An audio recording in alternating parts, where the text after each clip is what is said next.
इस वीडियो में हम आपको बताएंगे कि what were the headlines of the 2020।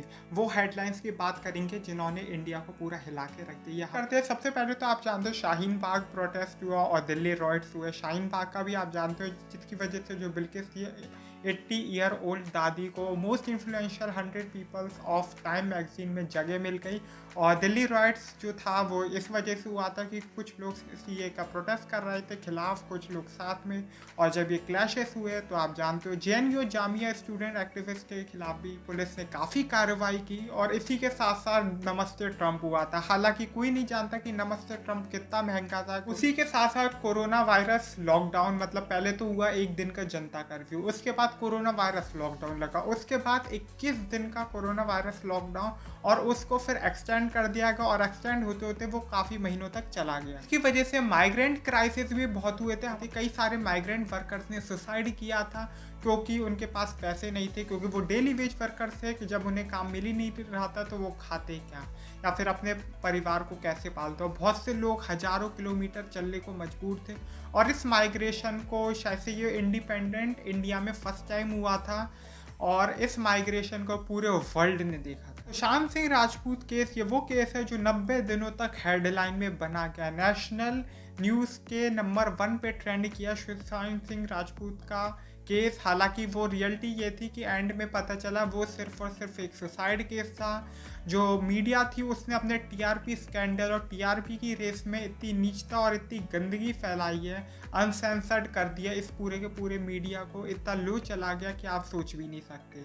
Chinese soldiers के द्वारा शहीद हो गए थे हमारे सोल्जर्स और उन्होंने कई सारे ज़मीन पे हमारा कब्जा कर लिया था। चाइना हमारी ज़मीन के अंदर तक घुसा आया था। हालांकि हमारी गवर्नमेंट कह रही थी कुछ नहीं हुआ, लेकिन उसके रिस्पांस में हमारी गवर्नमेंट ने चाइनीज ऐप्स को बैन कर दिया, जिसके बाद हांगकांग सिक्योरिटी लॉ आया। मध्य प्रदेश भी एक बहुत ही इंपॉर्टेंट रहा। मध्य प्रदेश का पॉलिटिकल सिनेरियो हमने देखा था, जो इंडियन नेशनल कांग्रेस थी वो एक पूर्ण बहुमत के साथ जीती थी, लेकिन उसके बाद आप जानते हो कि क्या चीज़ हुई, विधायकों को खरीदा गया और कमलनाथ की गवर्नमेंट गिरा दी गई, जिसके बाद शिवराज सिंह चौहान कांग्रेस के कुछ विधायक खरीद के दोबारा मुख्यमंत्री बन गया। और ये सब तब हुआ था जब हमारे देश में कोरोना वायरस बहुत बुरी तरह फैल रहा था। आगे बारे में भी आप जानते हो, गोवा में सेफ मॉलम चला था, सिर्फ और सिर्फ 3 प्रोजेक्ट्स की वजह से पेड़ काट दिए जा रहे हैं, उधर के जंगल को साफ किया जा रहा है।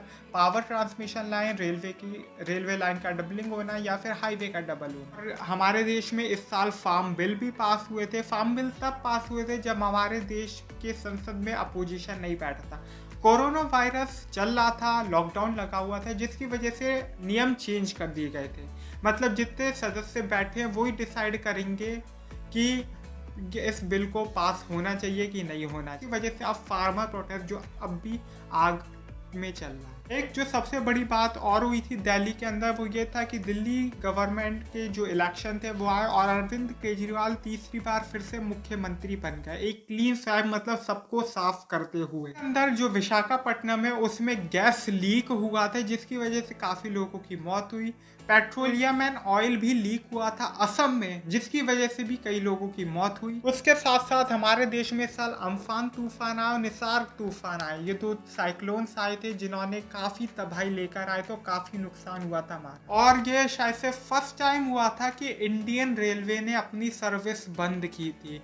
पूरी तरीके से इंडियन रेलवे को बंद कर दिया गया था। ये समझ लीजिए कि जब से इंडियन रेलवे बनी थी, मतलब इंडियन रेलवे जब से स्टार्ट हुई थी बॉम्बे टू थाने, तब से लेके आज तक ये फर्स्ट टाइम हुआ था कि इंडियन रेलवे ने अपनी सर्विसेज बंद कर दी। तो एक विकास दुबे का भी बहुत बड़ा हुआ था। विकास दुबे ने कई सारे पुलिस वालों को मार दिया था, जिसके बाद कई दिनों बाद विकास दुबे को इनकाउंटर कर दिया गया था। हालांकि उस पर भी काफ़ी कंट्रोवर्सीज उठी थी, जो रीजन से कि यूपी पुलिस ने बहुत सी राज छुपाने के लिए विकास दुबे को मार दिया। उसी के साथ साथ हमारे देश में पोस्टपोन नीट, जेई और ये सारे स्टूडेंट एक्टिविस्ट के बाद नेशनल एजुकेशन पॉलिसी आई। नेशनल एजुकेशन पॉलिसी जो एक पूरे एजुकेशन सिस्टम को बदल के रख देगी। हालांकि इस पे भी कई सारे एक्यूजेशन लगे हैं कि ये एजुकेशन सिस्टम को और महंगा बना देगी, और अगर हम मान लीजिए इसके हिसाब से चले भी तो भी इसे इम्प्लीमेंट होने के लिए 2025 तक तो लग ही जाएगा। उसी के साथ साथ पंजाब के अंदर अल्कोहल पॉइजनिंग भी हुई और जो इंडियन एयर